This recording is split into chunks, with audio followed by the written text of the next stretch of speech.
We have Dr. Renee in the lab today, all the way from Chicago. And she has gotten 3 AbraKadabra sew-ins.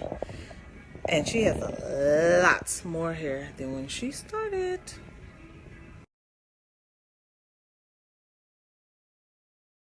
So I can remember when we first started, she had some very, very broken pieces off back here.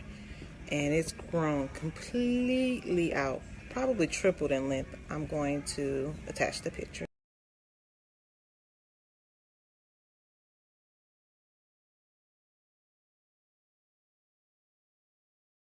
A lot. So she's going to give me a tutorial on how to take care of my hair so I don't come back bald.